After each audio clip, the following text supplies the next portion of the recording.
Good evening, and welcome to the City Council, Norman Utilities Authority, Norman Municipal Authority, and Norman Tax Increment Finance Authority meeting of April 12th, 2022. Madam Clerk, will you please call the roll?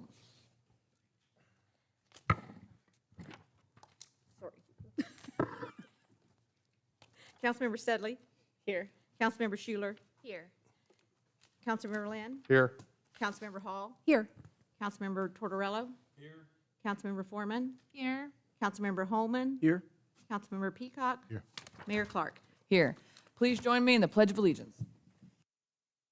I pledge allegiance to the flag of the United States of America and to the republic for which it stands, one nation, under God, indivisible, with liberty and justice for all.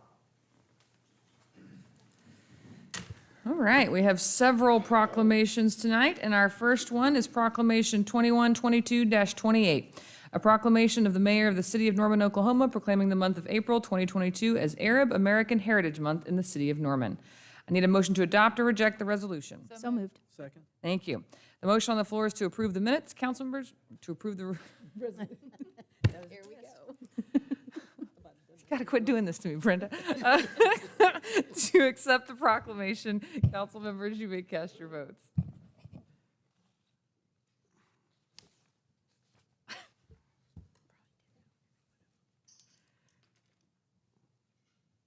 All votes have been cast, and the motion to acknowledge receipt of the proclamation passes unanimously. Thank you.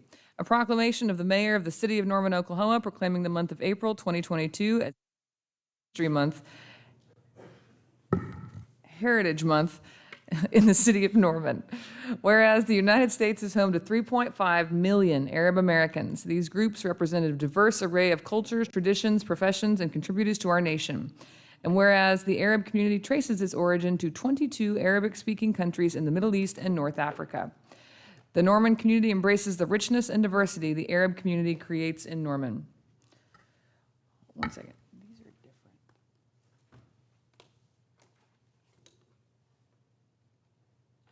What do you see? They don't match at all. Well, you're right. They're different. Which one should she read? Just read this. All right, I'm going to switch it up a little bit. Whereas National Arab American Heritage Month has been observed as recent as April 2021, and we are proud to recognize the many contributions of our Arab American citizens that enrich our community, state, and country.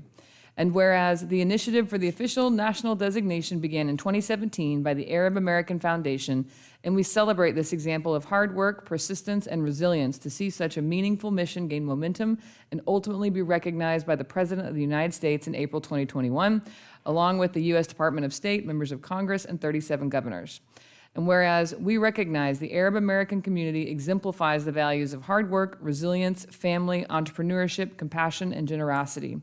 And whereas we acknowledge the efforts of the Arab American community to combat harmful stereotypes, prejudices, ignorance, invisibility, and discrimination. And whereas the Arab American community contributes to our diverse society through faith, culture, tradition, and community engagement. Now, therefore, I, Mayor of the City of Norman, Oklahoma, do hereby proclaim the month of April 2022 as National Arab American Heritage Month in the City of Norman, and invite all citizens to join me in celebrating the diversity and character of our community. And to accept that proclamation, we have Ahmed Abdelaziz, an OU junior from Egypt, double majoring in economics and international studies, and a member of the OU Arab Student Association, and Youssef Eliassen, president of the Arab American Association of Oklahoma, to accept the proclamation.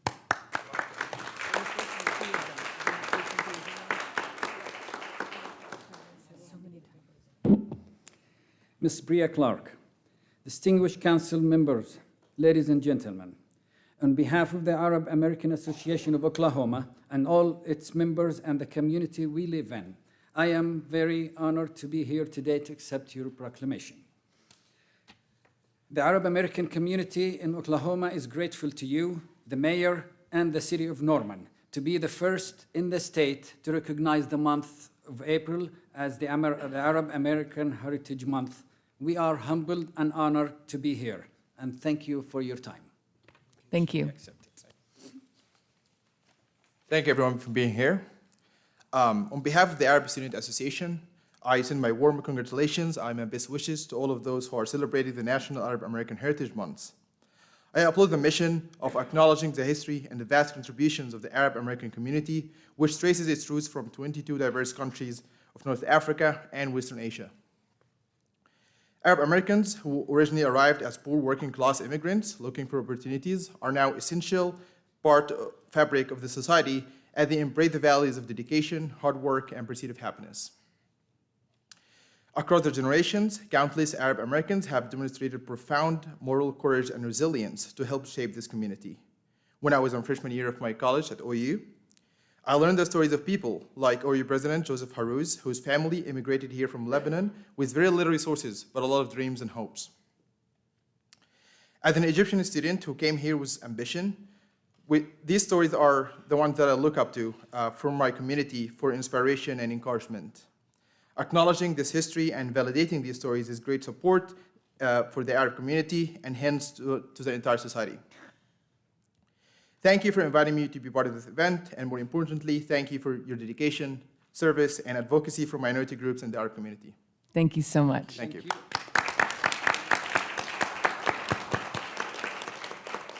And please leave your address with Ms. Allen. We're going to be mailing you your copies of the proclamation. I wanted to share, I've had the good fortune of visiting Damascus, Syria, and the Arab American and Arab culture is beautiful. So very proud to have you here, and also very proud to have some Afghan refugees relocated in Norman, Oklahoma. Thank you so much. All right, we will move on to the second proclamation, 2122-29, proclaiming the week of April 11th through 15th, 2022 as Community Development Week in the city of Norman. I need a motion to acknowledge receipt of the proclamation. Thank you. The motion on the floor is to acknowledge receipt of the proclamation. Council members, you may cast your votes.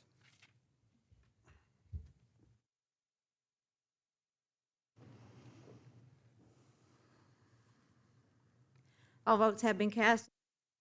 The proclamation passes unanimously. A proclamation of the mayor of the city of Norman, Oklahoma, proclaiming the week of April 11th through 15th, 2022 as National Community Development Week in the city of Norman. Whereas the week of April 11th through 15th, 2022 has been designated as National Community Development Week to celebrate the Community Development Block Grant and Home Investment Partnership programs.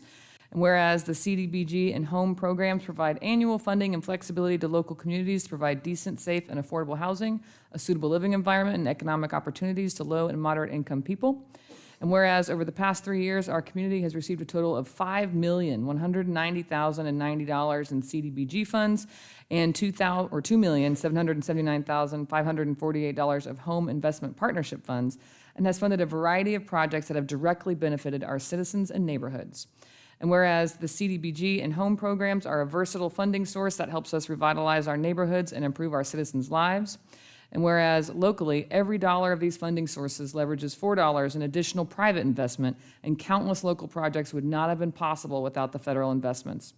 Now, therefore, I, Mayor of the City of Norman, Oklahoma, do hereby designate the week of April 11th through 15th, 2022 as National Community Development Week in support of these valuable programs that have made tremendous contributions to the viability of the housing stock, infrastructure, public services, and the economic well-being of our community. I'd now like to recognize Lisa Craig, the CDBG Grants Manager, to accept the proclamation.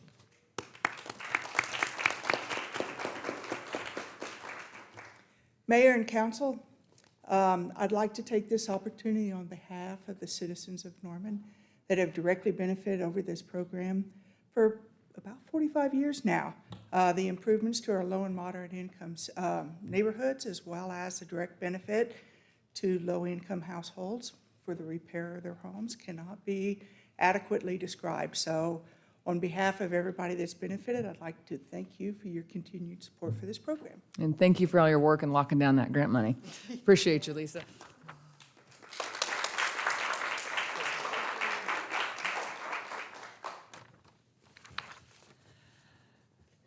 Item number 3, Proclamation 2122-30, proclaiming the month of April 2022 as Fair Housing Month in the City of Norman.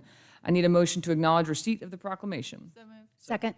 Thank you. The motion on the floor is to acknowledge receipt of the proclamation. Council members, you may cast your votes.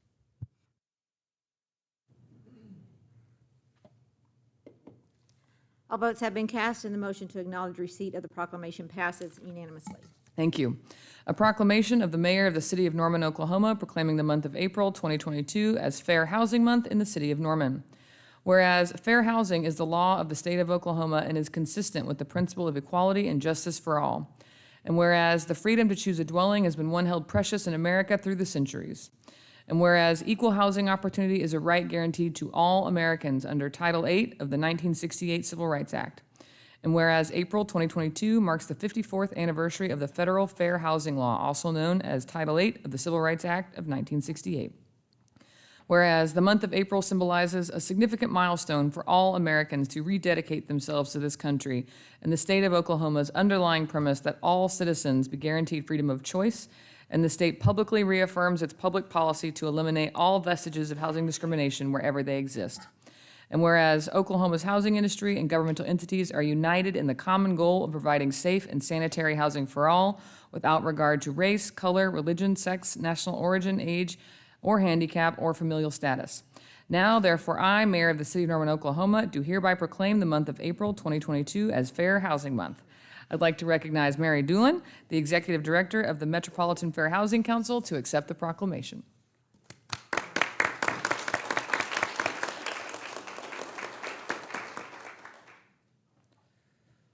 Thank you, Mayor, council members. It's indeed an honor for us to continue to provide fair housing education, outreach, and advocacy services for the city of Norman and your community.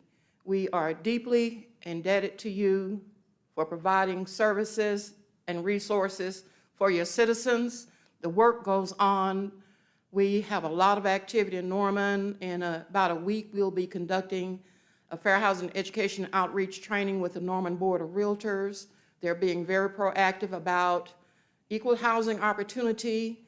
We are still facing a lot of opposition. I hate to say opposition, but when we look at affordable housing in the communities throughout this state, throughout the nation, people are being squeezed out due to economic progress. It hasn't changed. It's just, taken another course of action. But we thank you for your service and your dedication to provide this resource for your citizens. Thank you so much. It's indeed an honor to be here on behalf of our Board of Directors, staff, and all of the citizens we serve. Thank you. Thank you so much.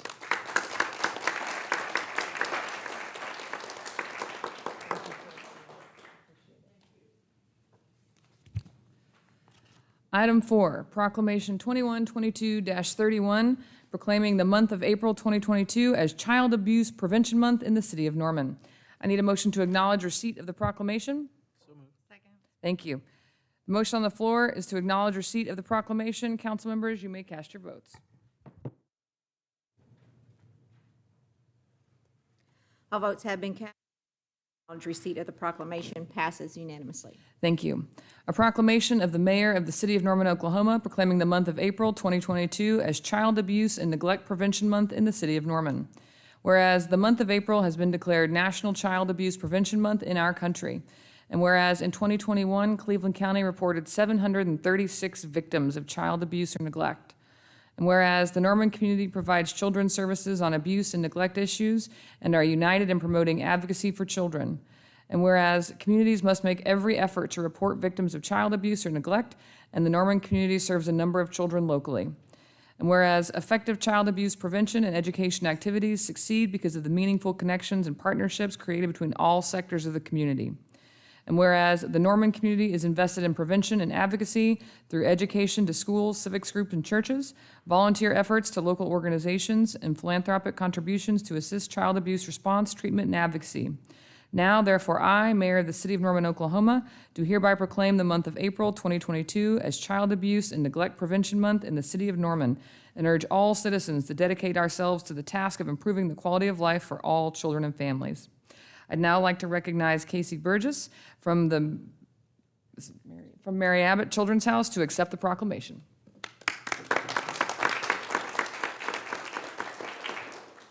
Good evening, everyone. and all of our community members here as well. So I'm a forensic interviewer at Mary Abbott Children's House. I've been there almost 2 years. And last year, like the mayor said, we did 736 interviews for children in our communities. And as we all know, that child abuse does not discriminate, and not only here in Oklahoma, but nationwide. And so I am very honored to get to share the space with kids and have them trust me to share the information that they have of their experiences and their lives. And so on behalf of Abbott House, I wanted to thank you all for declaring this month Child Abuse Prevention Month and our community members and looking out for the kids, not only in our current community, but in our community's future as well. Thank you so much.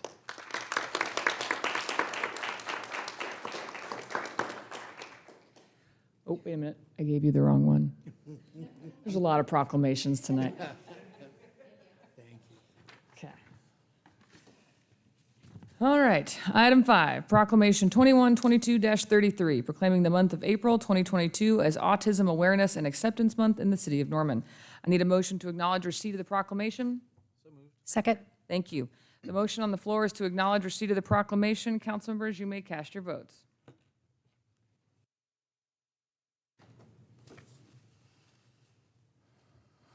All votes have been cast, and the motion to acknowledge receipt of the proclamation passes unanimously. Thank you. A proclamation of the mayor of the city of Norman, Oklahoma, proclaiming the month of April 2022 as Autism Awareness and Acceptance Month, and Saturday, April 2nd, 2022 as World Autism Day in the city of Norman. Whereas autism affects an estimated 1 in 44 children and 1 in 45 adults, it's a disorder that affects each person differently, resulting in unique strengths and challenges.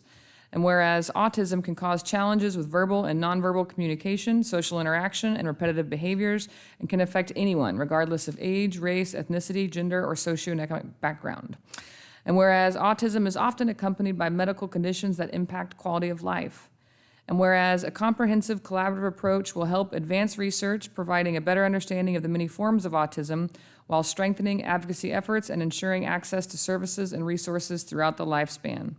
And whereas early diagnosis and intervention tailored to individual needs can have lifelong benefits, easing the transition to adulthood and fostering greater interdependence. And whereas each person and family affected by autism should have access to reliable information, support, and opportunities to live up to their greatest potential. And whereas the City of Norman is honored to take part in the annual observance of Autism Awareness Month and World Autism Day to address the diverse needs of individuals and families affected by autism. Now, therefore, I, Mayor of the City of Norman, Oklahoma, do hereby proclaim the month of April 2022 as Autism Awareness and Acceptance Month, and Saturday, April 2nd, 2022 as World Autism Day in the City of Norman, to increase understanding and acceptance of people with autism spectrum disorder. I'd now like to recognize Tom Taylor to accept the proclamation.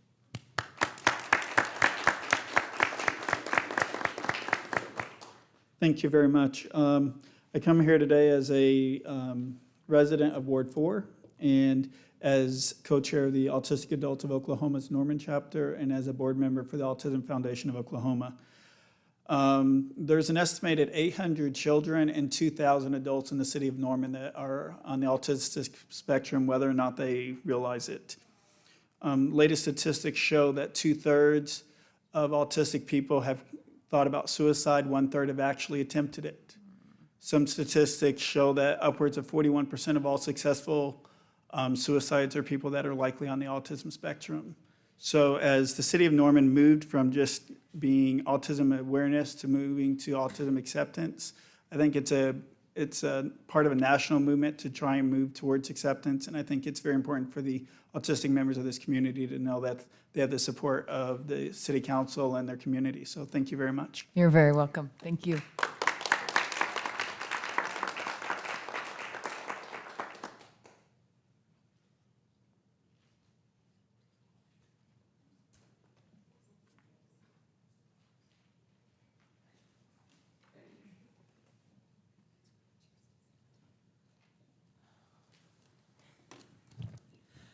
All right, council announcements.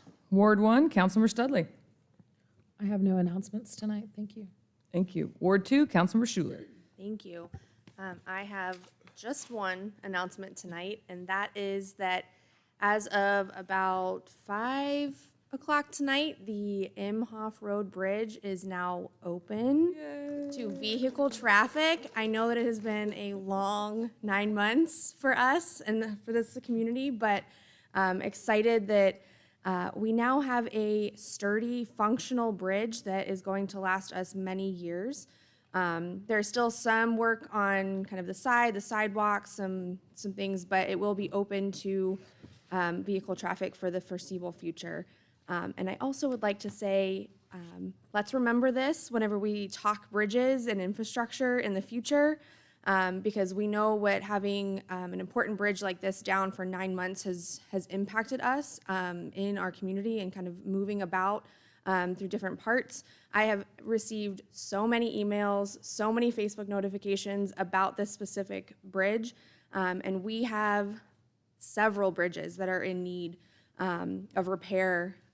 So we will definitely be talking about bridge maintenance well into the future. So please remember this. Don't forget how much this has impacted your daily life. But I'm happy to say that we did it. It's open. Please stop emailing me about it. Thank you. Ward 3, Councilmember Lynn. Hold on, I'm gonna Lee Hall you for just a second. Give me a second. First of all, I do want to thank the mayor for her service to this city. Thank you. Everybody knows, probably we don't agree on everything, but whether you agree on with somebody, that doesn't mean that you can't appreciate their time commitment, their service to the city. And that is truly appreciated. It's a tough job that I almost wouldn't wish on my worst enemy, so. And I also want to say thank you to Mayor-elect and my good friend, Larry Heikla. It was a tough road to get there, but we accomplished it, and citizens have said they want to go in a different direction. He's absolutely one of the best people I actually know. And with that, I'll say this. My hope is that my colleagues take some reflection of the recent elections. I'm not here to wag my finger at anybody, but I feel there's certain things that need to be said. What this council does from this dais matters. Public safety is the #1 issue to the majority of the residents. City-run shelters are opposed by the majority of the residents, especially when it is desired to locate them next to a school. Arbitrary blocking affordable housing developments matters. Being unfriendly to businesses matters. Bringing forth divisive social issues matter. Voting to use eminent domain against our own citizens while fighting against the OTA doing the same to our citizens seems pretty confusing to the majority, and that it matters. What we do with these situations has collateral effects on other issues facing the city, such as our water. There's little trust in this council after the last few years and the decisions that have been made from these chambers. The majority finally said no more, and that is hurting our normal city functions. The bonds have failed, the water rate increase failed very closely along the lines of the mayor election. No doubt there will be some that would argue because we did not hike connection fees high enough. I would say that was such an insignificant percentage of the voters that felt that way, that we didn't hike them enough for that to even matter. Our regular functions have been impaired by ideological politics. Our police employee numbers are insufficient. Our fire employee numbers are insufficient, and recruitment suffering for both. We need a city where police and fire want to come and work and live. We can change this. I hope we can step outside our echo chambers and see that the majority of the residents want big change in the way we are doing business. There are big challenges to come.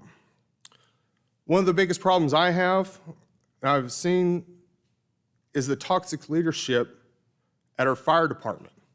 Awesome employees have been pushed out, harassed, completely ignored when seeking help for their health concerns and their mental health issues. We don't provide mental health and don't take care of the people that are providing services to our citizens. This council seems to sometimes care about the people in our community, and I truly believe that they do care about our community, but sometimes we forget about our own employees and providing them with the health care, the mental health care, and the assets that they need to do the jobs. There's a lot of PTSD in first responders, just like there is the military. We have ineligible and unqualified people in the highest positions of our fire department with no training or ability to do the job. For some reason, we even have some of our officers commissioned through the county, when the Norman Police Department has commissioned them since the late 70s. I'm not even sure how that even works if they have to use their firearm. It is pure insanity and bad business. We even have the fire chief doing city business with city employees, providing required products to other city employees, such as their uniforms, and then simply lying about it, the entire issue. This is a big no-no and a fireable offense. That lands with the city manager on that decision. We have a city attorney in our office that is just dishonest and corrupt as the day is long, in my opinion. I'm not referring to Ms. Walker. They try to control information, give the council to get the desired outcomes they would like as a staff. Lots of agendas going on outside the consent and purview of the council.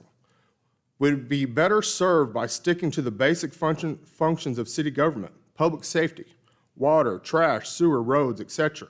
And while I might not sit with a majority on this dais, I do, however, stand with the majority of our citizens. Other than that, I hope you have a happy Easter. Councilmember Hall. So I have a few announcements. One, we have an important event that's going to be occurring tomorrow night, Wednesday, April 13th, from 6 to 8 p.m. at the Norman Central Library in the Redbud Room. And that's an event entitled the Norman Neighbors Project, Decoding Code Enforcement. This event is coordinated by the Neighborhood Alliance of Central Oklahoma. And I'm particularly enthusiastic about this event because code enforcement in Ward 4 is a really big deal.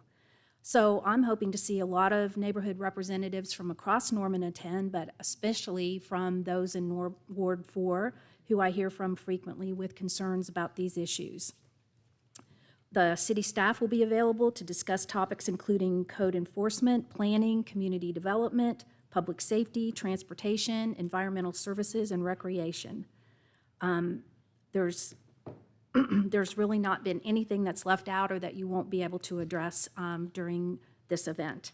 It's also free, and dinner is going to be provided by Panera, but registration is required, and the deadline to register is by 3 p.m. tomorrow, and that information is available not only on Facebook, but on the City of Norman website as well.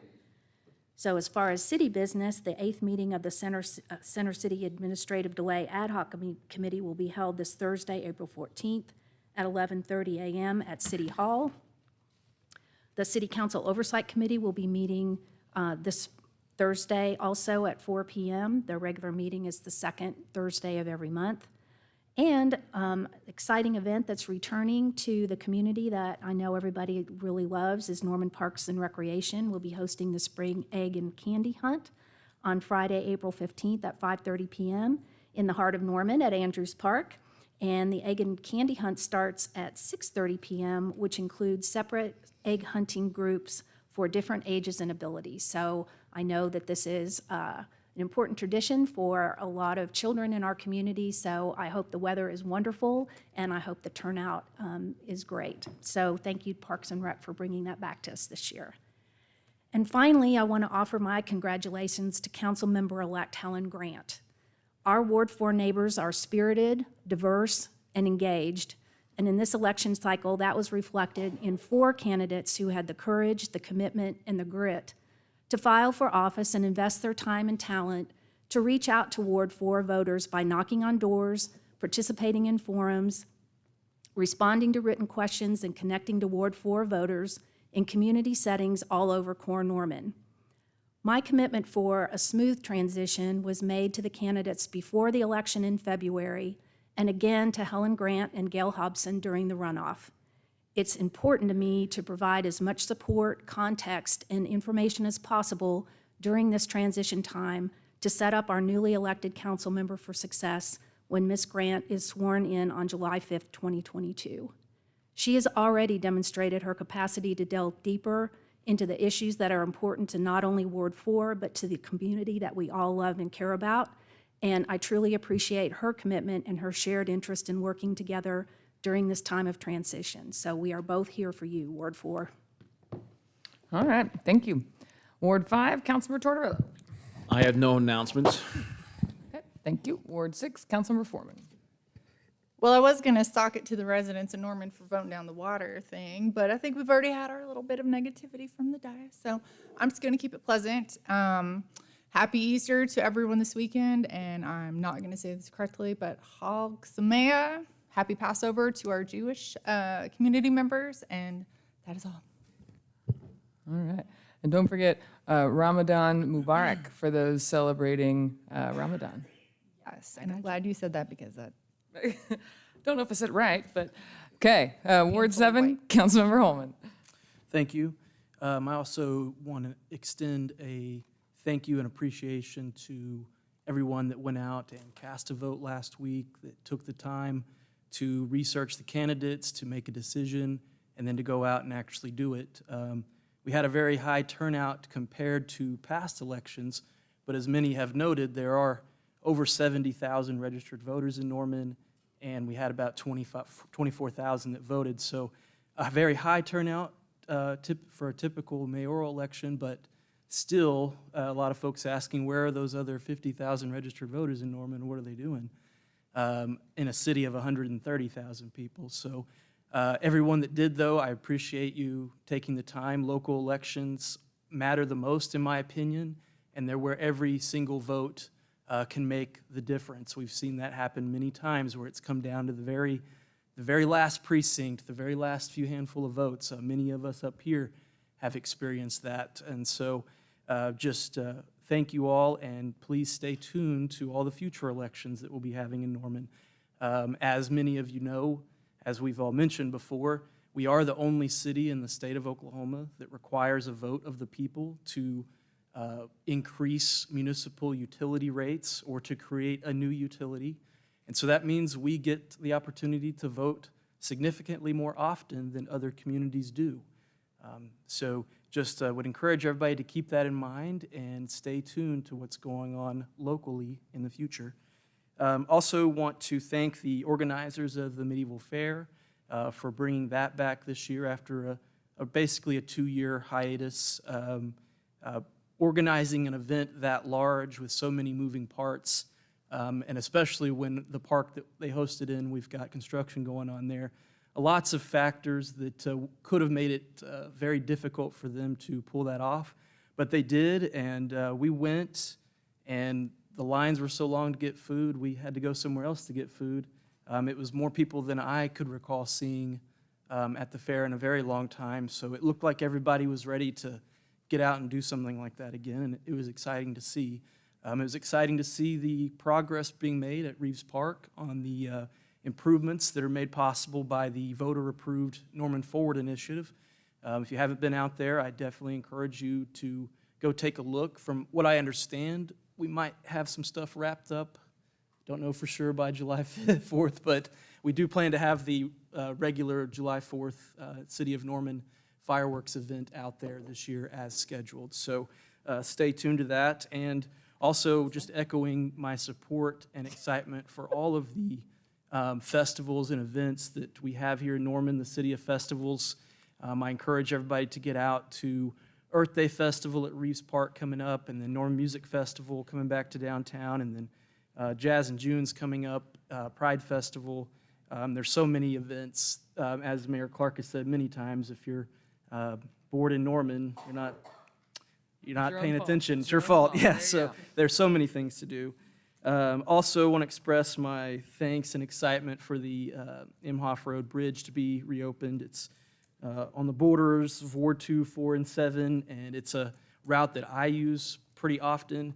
And it's a 2-lane road. It's a 2-lane bridge in southwest Norman. It's kind of in the middle of a neighborhood, so it might seem insignificant to a lot of folks anywhere else in town, but you don't really realize how big of a deal it is until it's missing and you're having to take a different route than you're used to, or you're not able to take that shortcut, as I like to use it, to get to that 7-Eleven over there. So very excited to have that back open. It is a really big deal, and we do have a lot of bridges in Norman that need attention, and so that's something we got to continue to be aware of and work to address here on the council going forward. And I think that also I just wanted to extend a thank you to a city employee Lisa Craig. Just won't go into all the things, but she's really doing a lot right now for our city, always has been, but I think is going beyond, above and beyond right now, more than we could ask and more than we could repay her. So I just want to give you a public thank you from all of us up here for everything you're doing. That's all I got. Thank you. Thank you. Ward 8, Councilmember Peacock. No announcements for Ward 8. All right. Most of my announcements have been covered. I want to say congratulations to Mayor-elect Larry Heikla.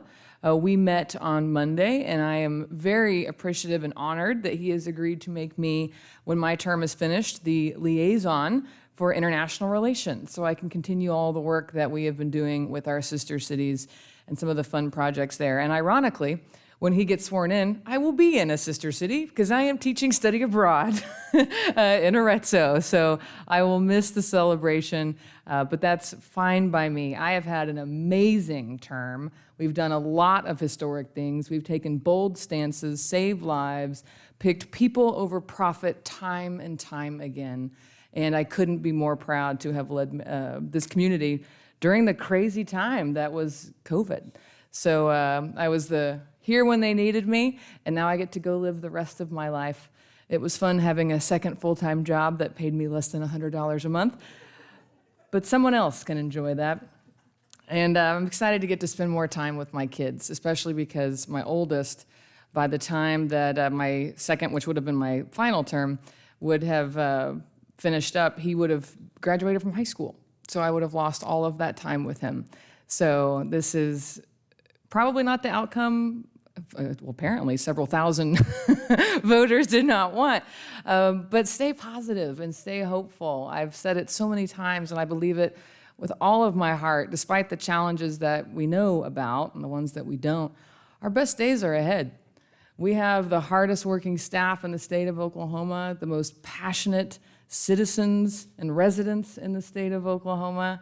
And get behind the new mayor. Stay behind this council. There's big, big challenges coming ahead, and we're going to need all the support that we can. And it's appreciated. It's a lot easier to govern when you hear from your residents. So stay engaged. And we have other elections coming this year. Charter amendments, maybe franchise agreements, primaries, state elections. So don't put away that voter registration card just yet. But thank you for everything, Norman. It's been a blast. I do plan to finish it out, but my last meeting will be June 14th. Councilmember Holman will lead the June 21st study session in his role as Mayor Pro Tem. And I think the meeting on the 28th. So you're going to have some fun before you take over. So anyways, let's get back to this meeting. On to the consent docket. This item is placed on the agenda so that the City Council, by unanimous consent, can designate those routine agenda items that they wish to be approved or acknowledged by one motion. If any item proposed does not meet with approval of all council members, that item will be heard in regular order. Staff recommends that items 6 through item 25 be placed on the consent docket. I need a motion to place items 6 through 25 on the consent docket. So moved. Second. Thank you. The motion on the floor is to place items 6 through 25 on the consent docket. Council members, you may cast your votes.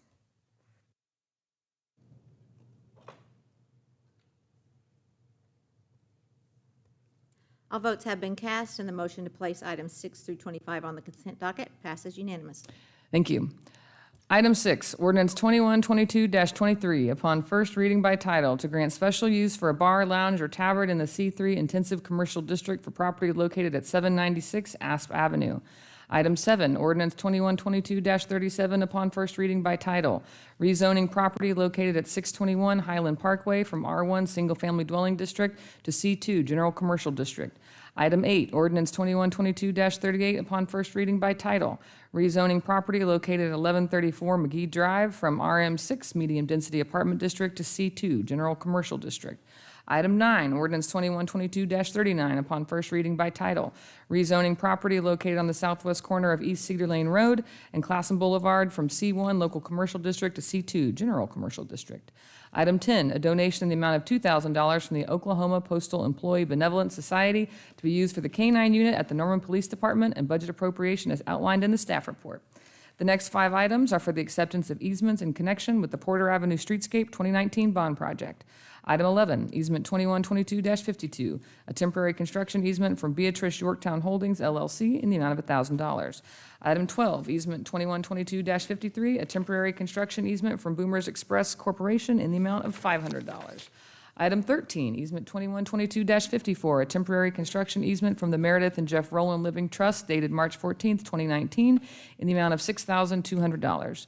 Item 14, easement 2122-57, a permanent sidewalk and utility easement from Rieger LLC in the amount of $2,060. Item 15, easement 2122-58, a temporary construction easement from Rieger LLC in the amount of $70. Item 16, consideration of a landlord's waiver pursuant to contract K8990-32 with Haskell Lemon Group LLC and UMB Bank N.A., allowing UMB Bank N.A. access to 4511 South Chautauqua Avenue to view, sell, and remove collateral located on the property. Item 17, amendment number 1 to contract 1617-66 between the Norman Utilities Authority and Professional Engineering Consultants, increasing the amount by $17,000 for a revised contract amount of $72,800 for the Lift Station D Forest Main Replacement Project Phase 2. Item 18, amendment number 3 to contract 1617-105 with Garver LLC, increasing the contract amount by $34,400 for a revised contract amount of $469,350 to provide additional design services for the James Garner Avenue project from Acre Street to Flood Avenue.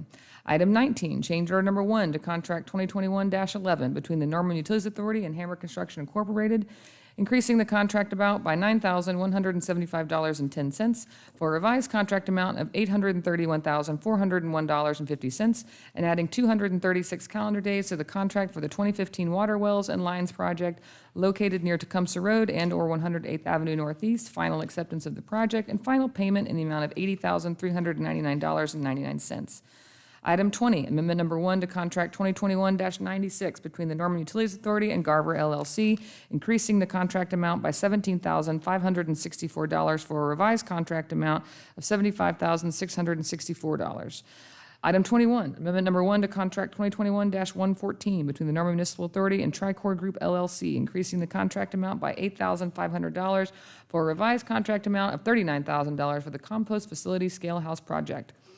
Item 22, contract 2122-117 between the Norman Utilities Authority and Ronald Lawrence and Karen Renee Page in the amount of $450,000 for the purchase of real property located at 3101 Silverado Way, plus closing costs to be determined prior to closing for the water treatment plant land, and authorizing the general manager to execute all closing documents and budget transfer as outlined in the staff report.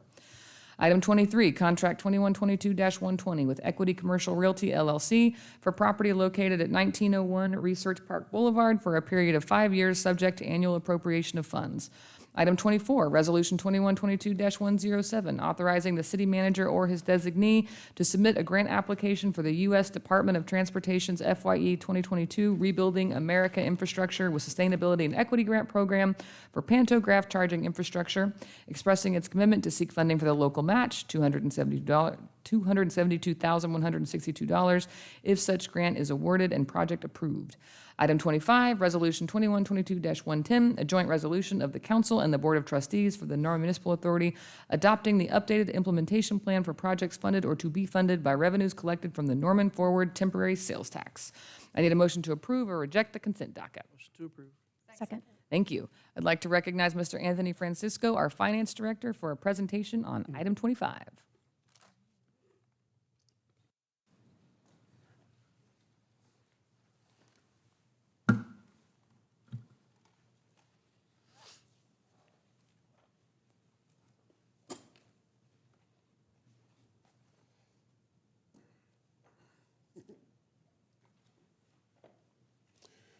Good evening, Madam Mayor.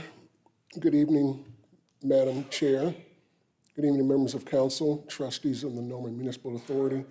I am Anthony Francisco, the Finance Director for the city and the Treasurer of the Norman Municipal Authority.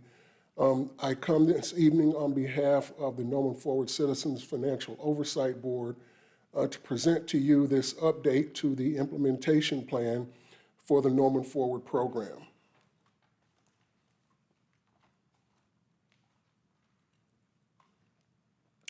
A little bit of history on Norman Forward, and again, this is for the information of council and for the public.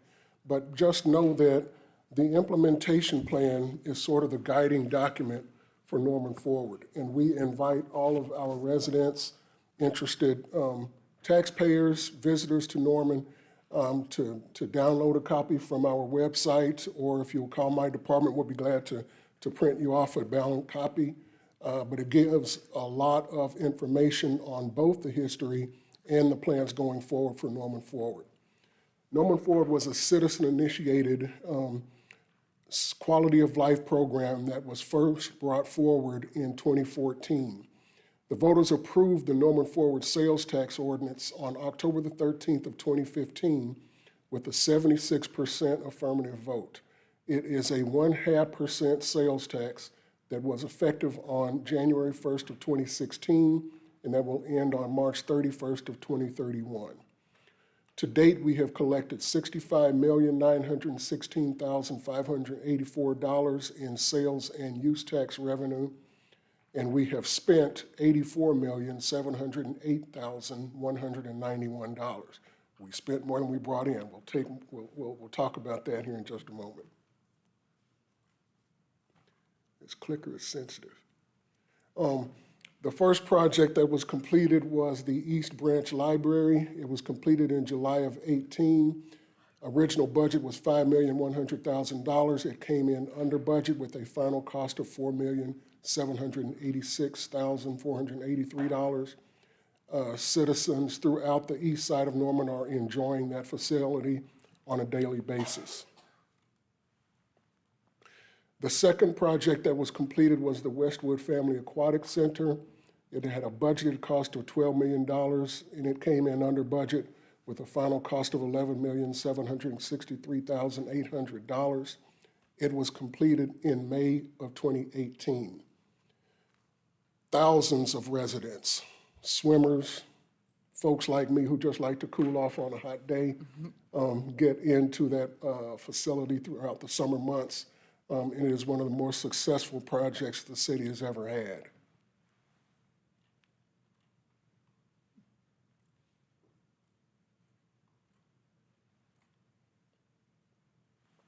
The Norman Public Library Central Branch was completed in November of 2019. It had an original budget of $39 million. It came in under budget by about $4 million, with the final cost of $34,973,616. Again, we've talked about, I heard tonight, several events that are going to be held there. Hundreds of residents per day take advantage of the facilities there. The Pioneer Library System enjoys that as its largest branch, and it is an outstanding facility.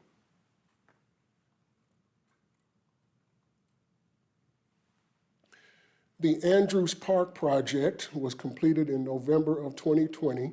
It had an original budgeted cost of $1,500,000. It came in under budget with a final cost of $1,446,246.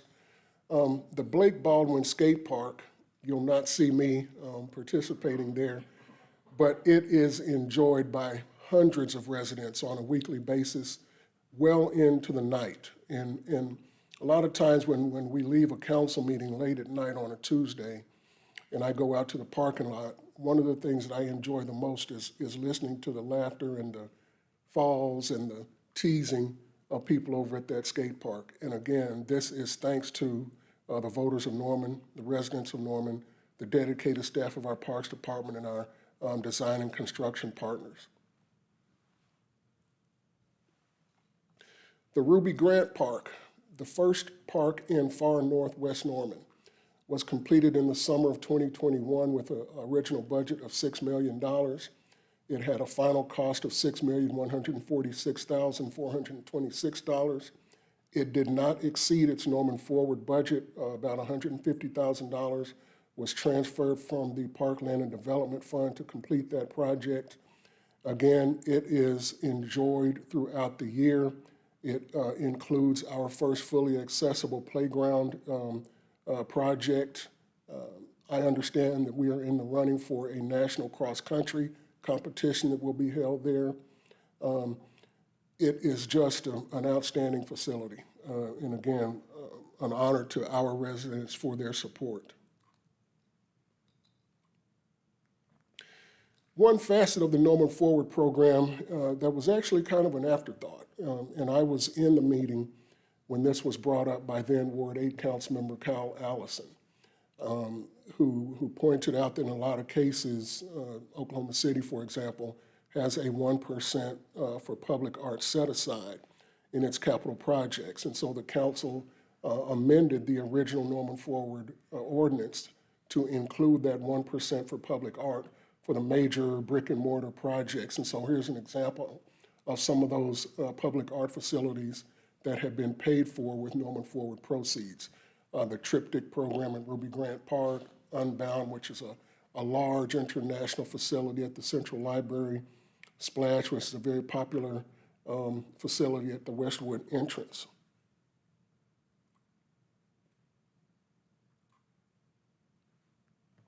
The Reeves Park Baseball and Softball Complex is under construction. It has an original budget of $10 million. You see there a sort of a schematic of what it will look like when it was finally complete. You know that a lot of dominoes had to fall for us to get to the completion of that project. We moved in some baseball and softball facilities from Griffin Park. We moved out the park maintenance facility to make room for more baseball and softball facilities. But this is a look at where we're going. And it's a pretty exciting look if you think about it. The expansion that will happen there, the concentration of all of those softball and baseball programs. And what I envision as a Sooner fan is the day when just to the left of this picture, there's going to be a softball game with the national champion Oklahoma Sooners with a bunch of little girls playing softball right across the street. How cool is that? And that's where we're going.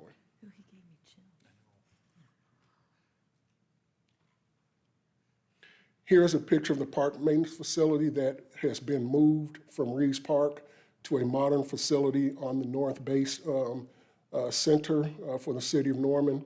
It is in use now. Park maintenance has a home. They're no longer considering themselves stepchildren. And so now my friend Jason is considering his building management folks as the stepchildren, but we're working on them as well.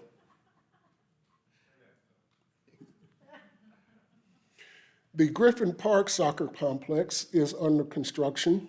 It has an original budget of about $11 million. There is a large phase of that project that is under construction now.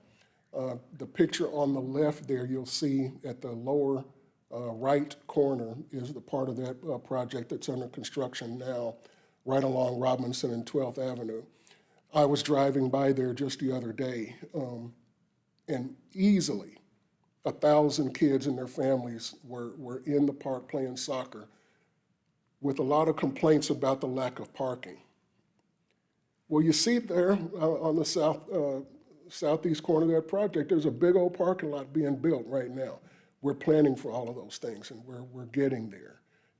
And this will be a major regional soccer facility when it has been completed. The James Garner Avenue Legacy Trail Extension Project is a Norman Forward project. It has a budget of about $6 million. It is about to begin final construction. You know that we advanced a part of the construction of that project to coincide with the construction of the Central Library project. We did the Acres and James Garner intersection project in advance, but these next phases of the project are about to begin construction, which will form a new gateway into downtown Norman. This is something that has been envisioned for many, many years. We had a general obligation bond issue proposal for what was then called Front Street many years ago that failed, but now we're getting there, and it's about to start construction.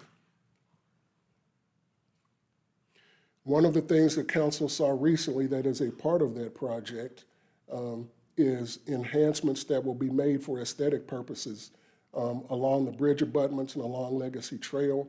This is what it will look like at night. It will be kind of a visual tribute to James Garner, one of Norman's favorite citizens and sons. One thing that was pointed out to me is right above that word Norman is that Firebird emblem, which is in kind of recognition to James Garner's role as Jim Rockford in driving that Firebird Esprit.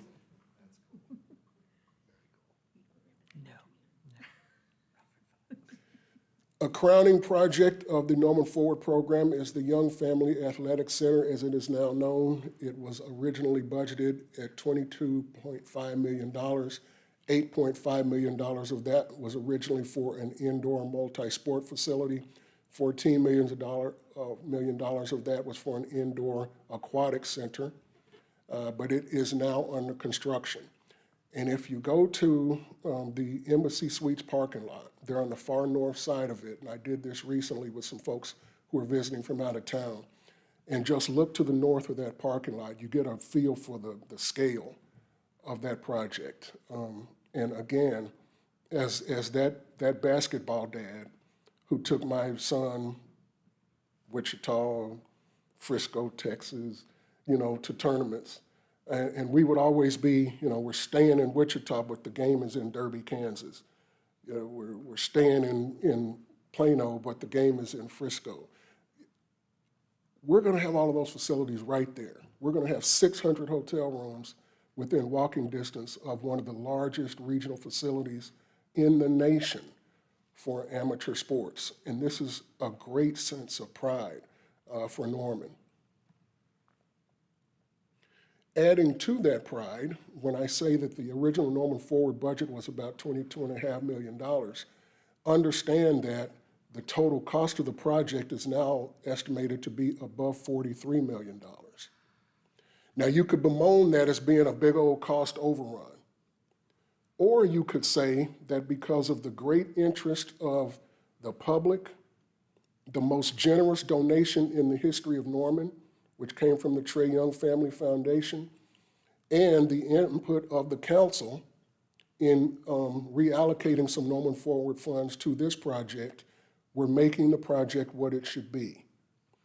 One of the proudest things that Oklahoma City has about the MAPS program that kind of Norman has envied over the years is the private investment that has come as a result of the public investment in Oklahoma City of the MAPS program. And we hope will come from the investment of our residents in the Norman Forward program. Well, Norman Regional Hospital has stepped forward, as you see there, with a $7 million piece of this pie, with a co-located facility for what will be called their in-motion facility, which will be a state-of-the-art human performance center under the same roof as our Young Family Athletic Center. It's a great future that we're embarking upon. You heard earlier that I said that we've spent $84 million, we've taken in about $69 million. The reason for that is that Norman Forward, from its beginning, didn't want to wait for the money to come in to get the projects built. So we'd be about 4 years delayed from where we are now to be at this step in the program if our residents, the original citizens who brought forward the Norman Forward Initiative, did not okay the issuance of debt to pay for these projects in advance of the money actually coming in. So you, as the trustees of the Norman Municipal Authority, have issued 3 series of debt, one in 2015, one in 2017, and one in 2020, to advance fund these projects that have been backed by the Norman Forward sales tax and use tax revenues. Originally, we thought we would issue about $119 million to upfront these projects. Because some of the projects got delayed, because some of the sales taxes come in a bit above what we had originally projected, we have only issued $96.8 million. So we will, because of that, enjoy about $21 million worth of interest and debt issuance cost.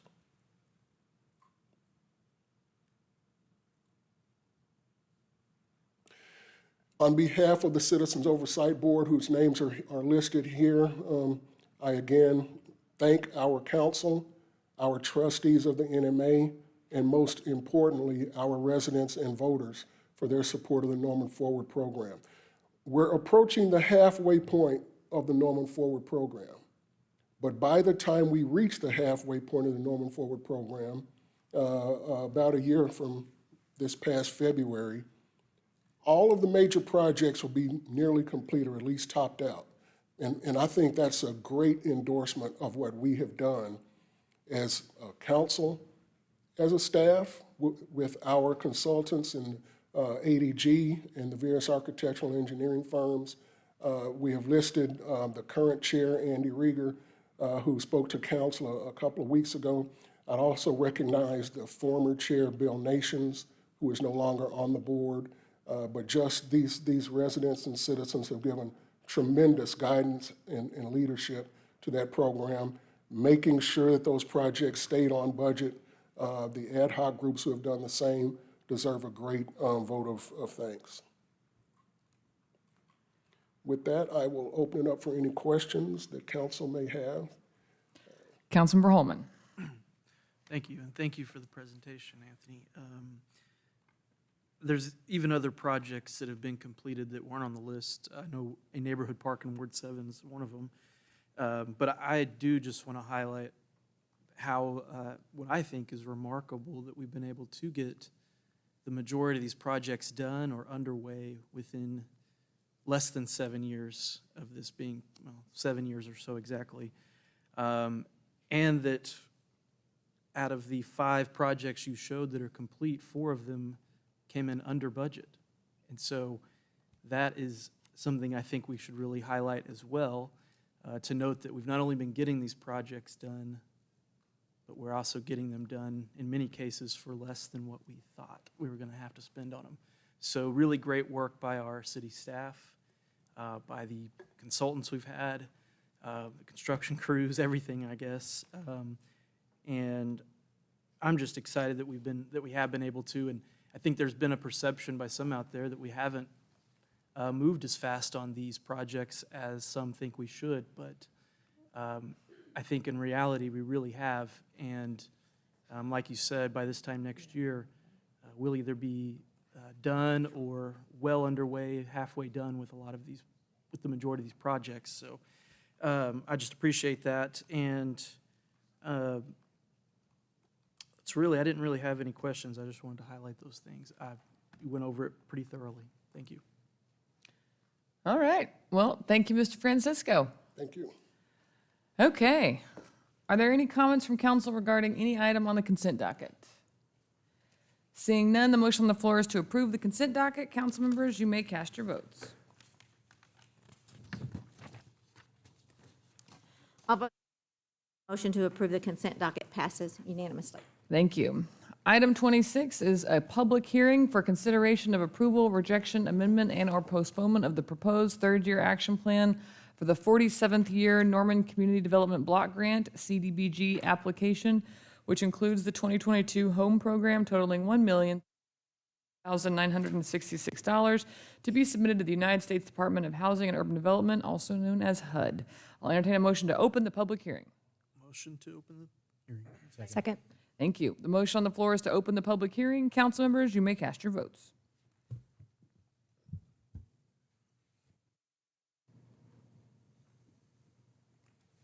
I'll vote. And the motion to open the public hearing passes unanimously. Thank you. I'd like to recognize Lisa Craig, our CDBG Grants Manager, to make a presentation.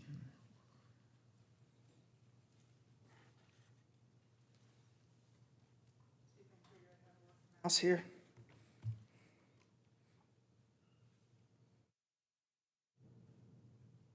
Okay. Before we get started, I want to thank Councilmember Holman for his kind words, but I need to acknowledge that it's not just me. It's the support of Jane, who left. Jane Hudson, the Director of Planning, as well as the staff that works with me.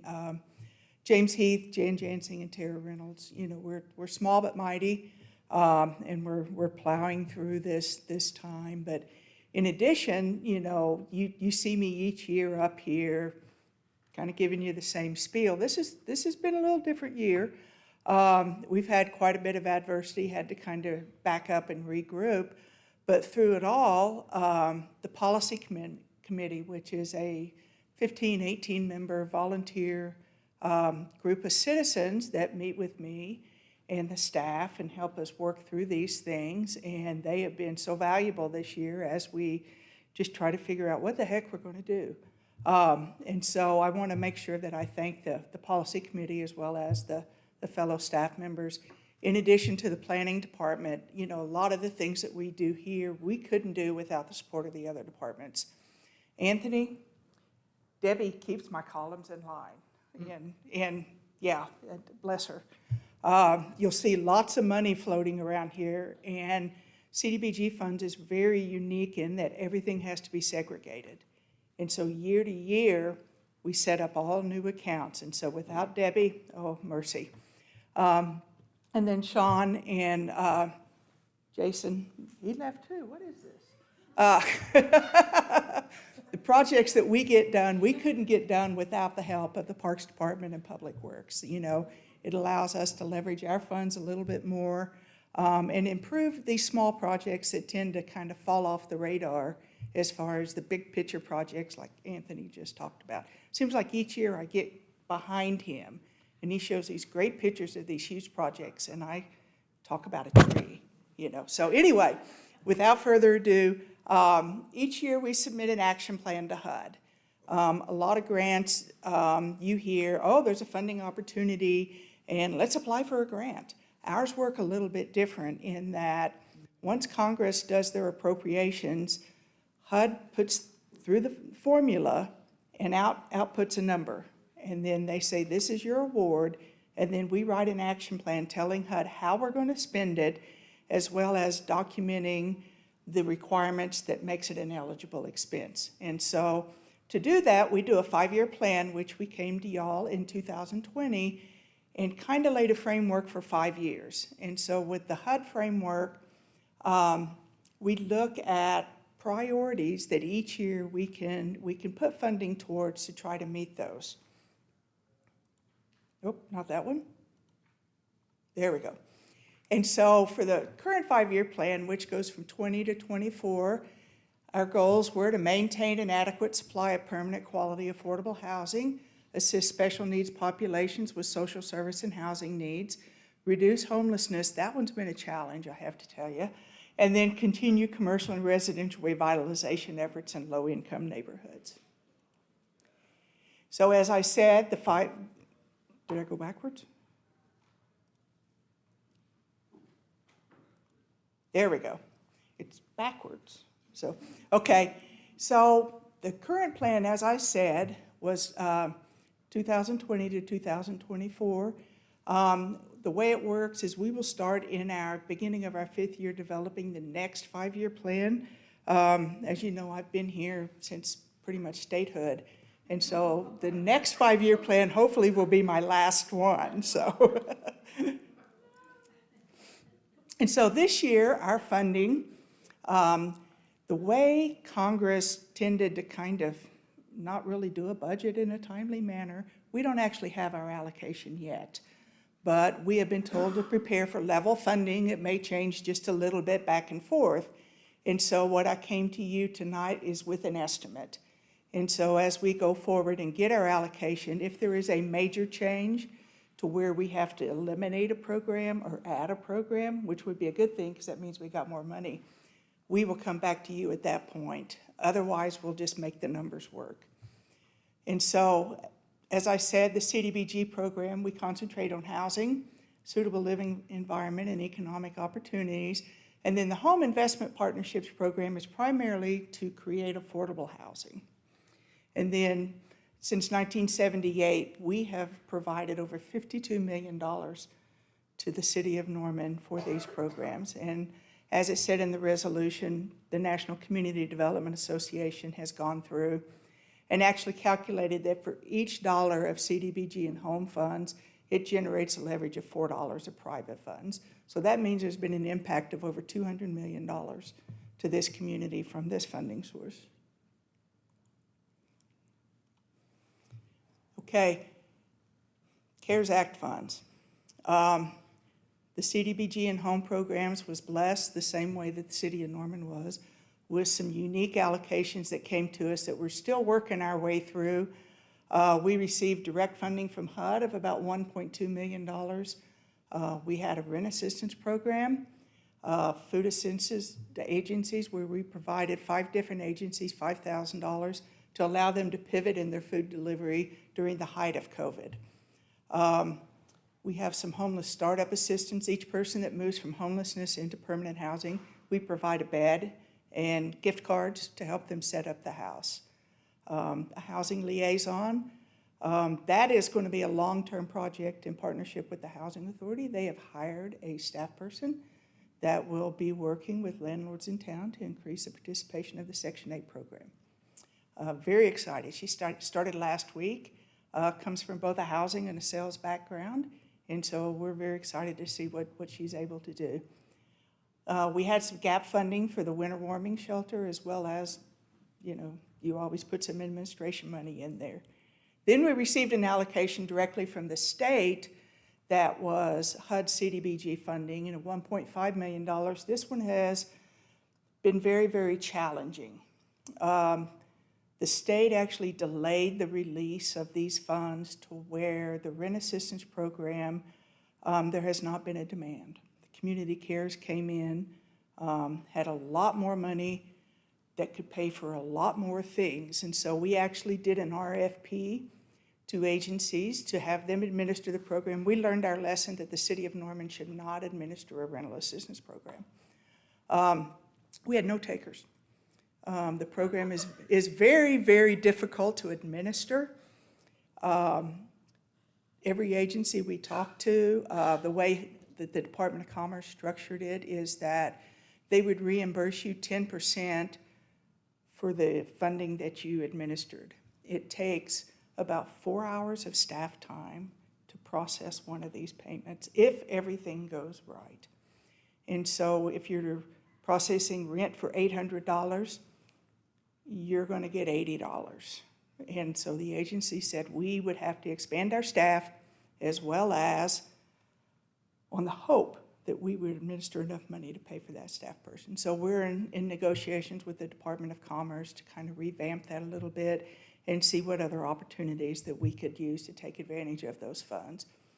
We have an RFP for child care assistance as well as nutrition assistance that should be going out in the next week or so. And then the Emergency Solutions Grant funding, and that allowed us for the operation of the emergency shelter. The first round was $188,000. The second round was $400,000, which expires at the end of August.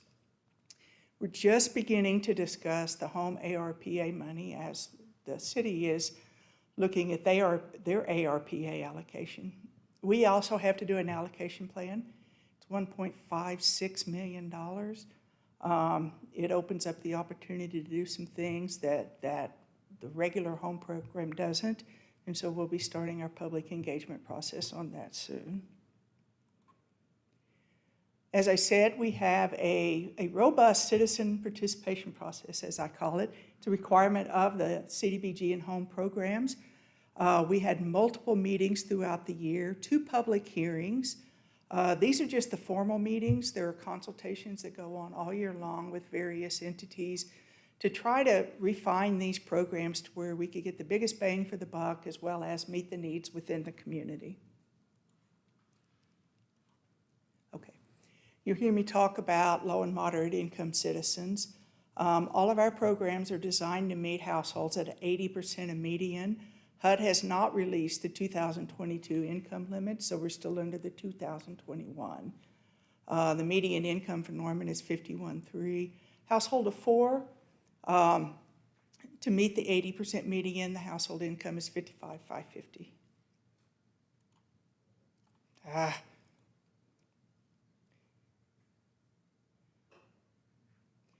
Hang on with me here. Nope. I'm going to change these. So the annual action plan that we'll be submitting, it has the various certifications that HUD has, the proposed method of how we're going to deliver the funds, the citizen participation plan, the accomplishments for each activity. The CDBG budget, as I mentioned earlier, was $940,869. Admin and planning, and included in that, in both the administration for CDBG and home, is funding to help offset the cost of metropolitan fair housing. Mary Doolin was here earlier and spoke kindly.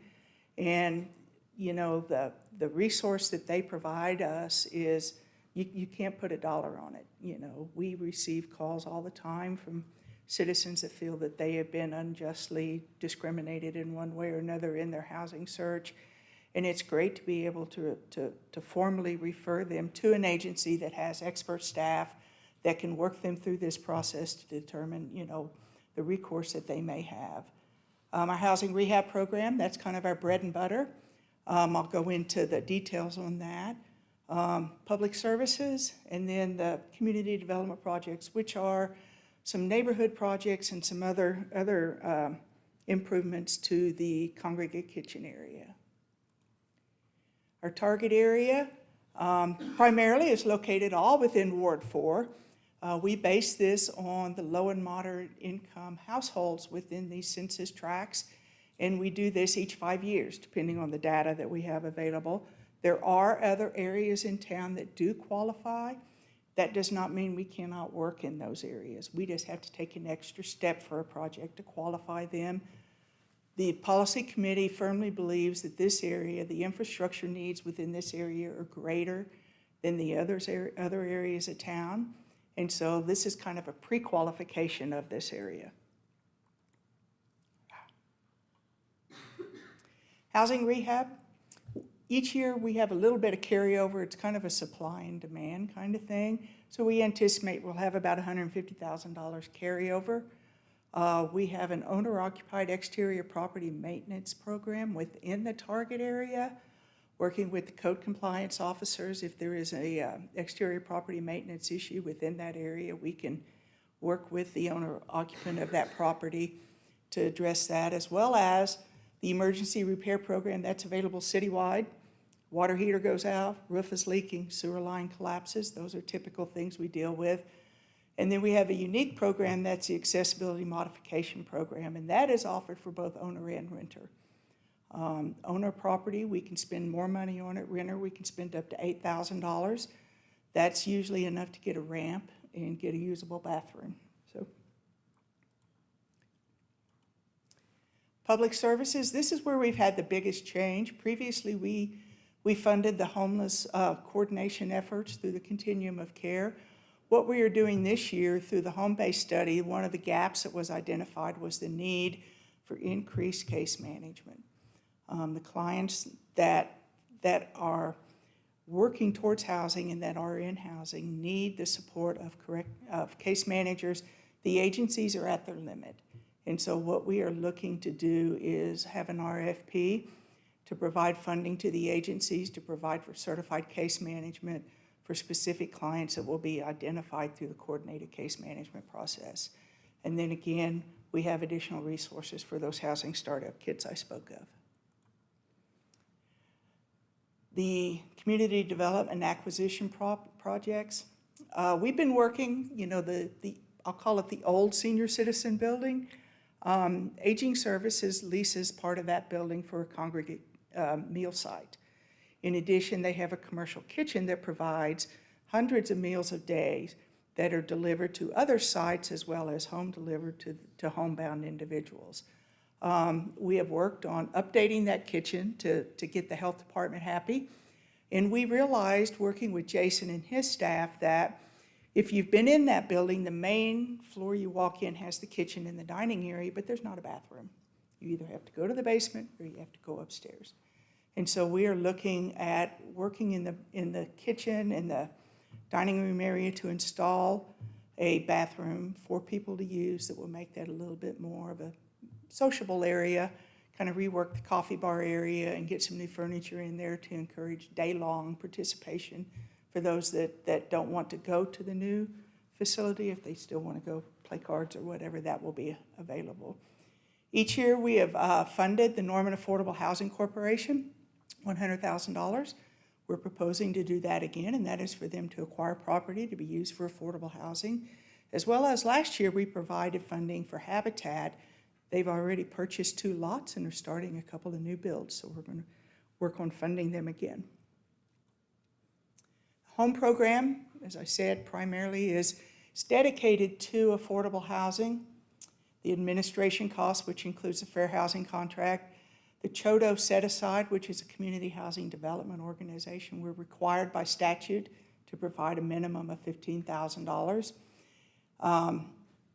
Kind of the balance is going for affordable housing development and tenant-based rental assistance. This year, we completed 3 brand-new houses that meet the City of Norman visitability requirements. 3 bedrooms, 1,600 square feet, infill lots. They were absolutely beautiful. Were occupied within 1 month, and we have 3 happy families. At that time, I'll be happy to answer any questions y'all may have. Thank you, Ms. Craig. That's always a fun presentation to learn about all of the opportunities we're providing to Norman residents. Councilmember Hall. Well, excuse me. I just want to also thank Ms. Craig. I think I always look forward to this presentation because I started out in some of my engagement with the City of Norman as a member of the CDG Policy Committee as a representative of my neighborhood. And As well did Councilmember-elect Grant. Yes, So, true. So as you mentioned, the most of the CDBG boundary area is located within Ward 4.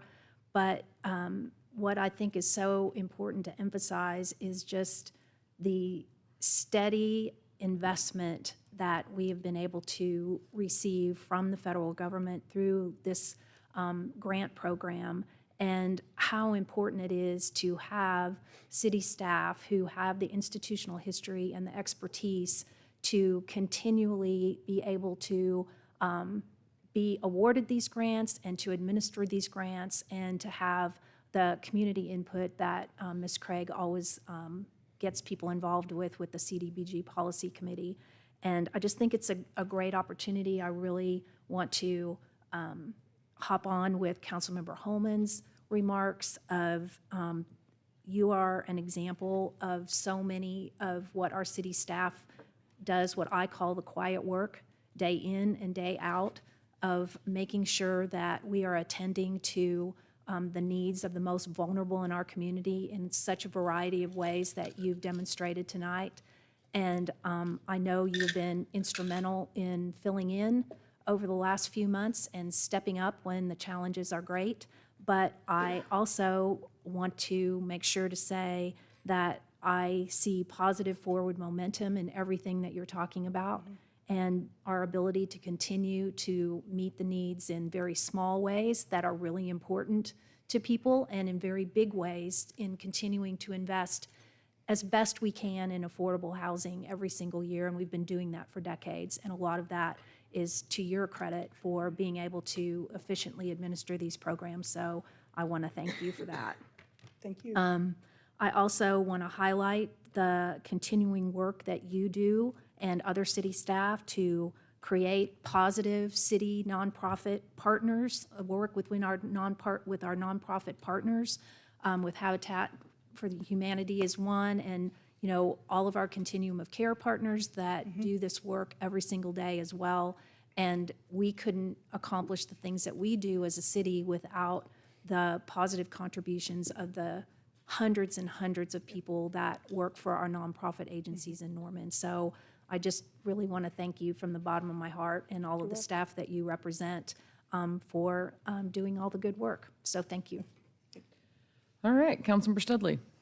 I too just wanted to say thank you for all the hard work that you do. I know it is not easy day in and day out, the work that you do, especially dealing with people like me. So thank you.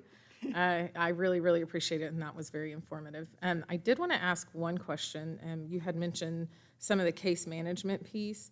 Is that gonna, and I don't know if you know this, and maybe this is still in the works, but I know kind of some of the things or concerns that I hear from our unhoused folks that get housed is, what do we do now that we're housed? How do we live? What's normal like? And so is there some type of case management that will teach you how to pay your bills again, teach you how to routinely clean Right. your house? Because that's also a concern that the landlords have. Like, Yes. they live like they're still homeless. So. Life's I'm not a case manager. You don't want me to be. But what we are doing is we are actually coming up and defining, since this is going to be under our control, since it's the city funding, the criteria for kind of the the benchmarks that we want to see, and that will include life skills training. You know, how to be a good neighbor, how to pay your bills, things like that. So that will be an integral component of it. You know, it's not easy. And like you have stated, that a lot of people have been focused entirely on day-to-day survival. And even if at one time they had those resources and those skills, they have just been solely focused on where am I going to eat, where am I going to sleep each night, that those things have kind of been pruned away. And so that is part of what needs to happen. Well, that's really exciting to hear. And again, thank you. Thank you. All right, this is an opportunity for members of the public to make comments regarding this item. Madam Clerk, do we have any speakers registered? Okay. Well, seeing no other comments from council, I do have one. I have Heidi Smith, the chair of the policy committee, that would like to make a note. Is that okay? Sure. Okay. I'm sorry I didn't sign up. I apologize. I just wanted to say on behalf of the policy committee, we are volunteers, but we are very blessed. I know Lisa's like, quit saying nice things about me, but we have somebody at the City of Norman who understands grants management like you. I do grants management for a living. For those of you who don't know, you can come to the policy committee two ways. You can be a neighborhood member, or you can be a nonprofit member. I'm a nonprofit member. I've been doing nonprofit finance for about 12 years now. And it is amazing what the city has been able to do with the funds that have been received. And the forward thought that the staff brings to the policy committee that says, okay, we've been talking about housing for a long time, but there's some extra dollars on the table because of CARES money. Let's talk about stable housing. Let's do the next big thing. There are pots of money that are going to be available that we'll probably never see again in our lifetimes. How can we solve problems that are systemic and national? But can we be forward thinking? Can we be innovative? And that's what the staff brings, and that's what the policy committee is trying to do. So I would urge you to approve the action plan, and we will continue to work for the city. Thank you. Thank you for your service. All right. No other council comments, no other public comments. I'll entertain a motion to close the public hearing. Second. Thank you. The motion on the floor is to close the public hearing. Council members, you may cast your votes.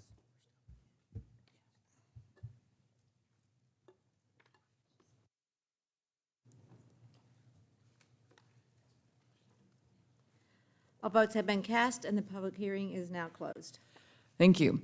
I'll entertain a motion to approve or reject the action plan. So moved. Second. Thank you. The motion on the floor is to approve the action plan. Council members, you may cast your votes.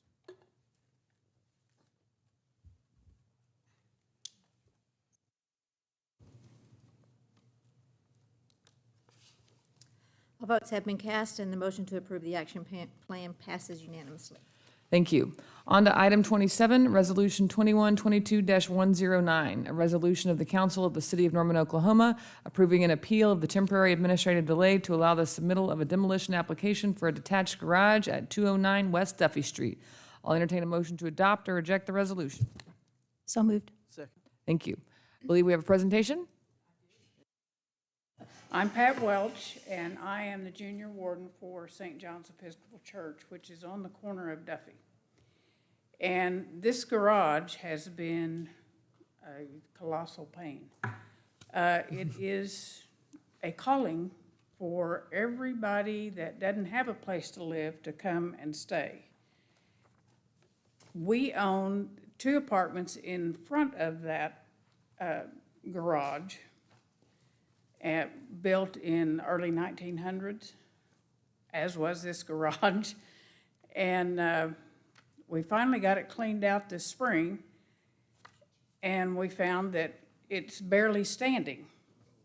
But we still have transients that come in and stay there, and we have evidence of needles. We have evidence of them starting fires to either cook or keep warm or for whatever purpose. There's clothing, there's old food cans, it's just a junk place. It sits probably 25 feet back from 209 West Duffy, which houses 4 adults, professional people. 215 West Duffy has 2 female students that stay there.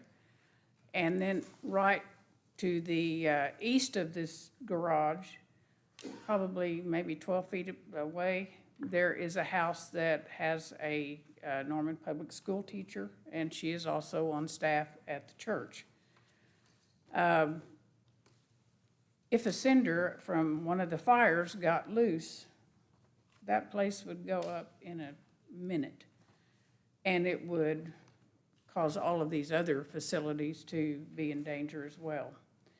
We also have a school for special needs children, a preschool, and their playground is directly across the alley from this garage, so that too is a public hazard. So anyway, we are just asking to have permission to take this garage down, basically before it falls down. And that's all I have to say. Okay, thank you. Councilmember Holman. Thank you. So just to be clear, the house that is being used as apartments, it's not being demolished. It's Come on back to the lectern so we can hear your answers on the. The garage is detached from the house, and it's actually a double-car garage, which is a different configuration than a regular double-car garage. There's an entry from the south for one car and an entry from the alley on the north for another car. It's not any wider than a regular single garage. I drive by it every day, or drive by the house every day. So today I made a point to look, as I was driving by, look through between the houses, and I could see it, and it did look like it was leaning a certain direction, potentially. Yes, a big like it wind might fold take over. it out. Yeah. So I did just want to clarify, though, that the house is not being taken down. No. Just this. Just the garage. Detached garage. Okay. Thank you. Thank you. Councilmember Hall. Ms. Welch? Yes. I've got a couple of questions, too. I also drove by to take a look, and, clearly this garage, unfortunately, has not been well-maintained or secured, nor is it currently being used as a garage, correct? And you did mention, and I was curious about the house on the property, you currently rent that, or St. John's currently is the landlord for your tenants on that property, right? Yes, the two houses on Duffy Street. And yes, we own. St. John's owns the other one Yes. next door. So I was also wondering if you have any short or long-term plans for those houses other than as rental property? Not at this time. Okay. And then I also was just curious because I know you own most of the property, the church owns most of the property on that block. If you have any kind of a master plan for those parcels in the future or any of the other parcels? Not that I'm aware of. Okay, so currently it's just the issue of having an abandoned garage Yes. that is in a dilapidated state? Yes. Okay, thank you. All right. Is that all? Seeing no other questions from council, this is an opportunity for members of the public to make comments regarding this item. Madam Clerk, do we have anyone signed up? We do not. Any final comments from council regarding this item? Councilmember Hall. Just brief comments because this is located in Ward 4 and in the Center City Form-Based Code area, and that's why this appeal is being brought forward. And we have several points to consider as we're considering an appeal during this administrative delay. And 2 of them, I believe, are met. And so demolishing this garage does not create a conflict with the intent and purpose of the form-based code and its vision. And it's also not in conflict with the current work that we're doing on the Center City Form-Based Code ad hoc committee and what its vision is for amendments that we may be bringing to council after the administrative delay is expired. And it's also in the interest in protecting the public's health, safety, and welfare. So I will be voting yes to approve this appeal tonight. Thank you. Seeing no other comments from council regarding this item, the motion on the floor is to adopt the resolution. Council members, you may cast your votes.